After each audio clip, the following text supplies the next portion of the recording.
এত দূরে চলে আসলাম তবুও কোনো বাঘের দেখা পাচ্ছি না। তো চিন্তা করলাম এখানে মানুষ বাঘ কোথা থেকে দেখলো। তা আমি অনেক দূর পর্যন্ত হেঁটে চলে আসছি, তবুও কিন্তু কোনো বাঘের দেখা পাচ্ছি না। এখন আমি গ্রাম অঞ্চলের দিকে ঠিক চলে আসছি। সেই গ্রাম অঞ্চলটি আসলে খুব সুন্দর ছিল এদের, মানে এই রাস্তাটাও খুব সুন্দর আসলে। মানে কি বলবো, আমি আমার বাঘ দেখার শক্ত, তাই আমি এত পুরো হাঁটতেছি। কেমন একটা বাড়ি দেখতে পাচ্ছি না, পুরাতন, মানে অনেক দিন আগের ছিল মনে হয় বাড়িটা। তবে বই করতেছে ভাই এখানে ঢুকতে।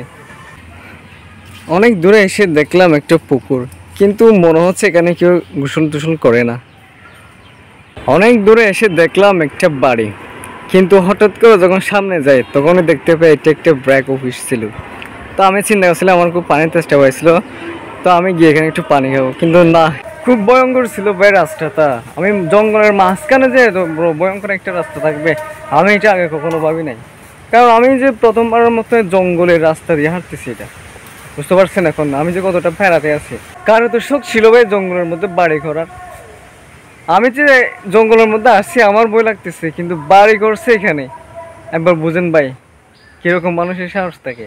আমি তো জীবনে কখনোই পারবো না।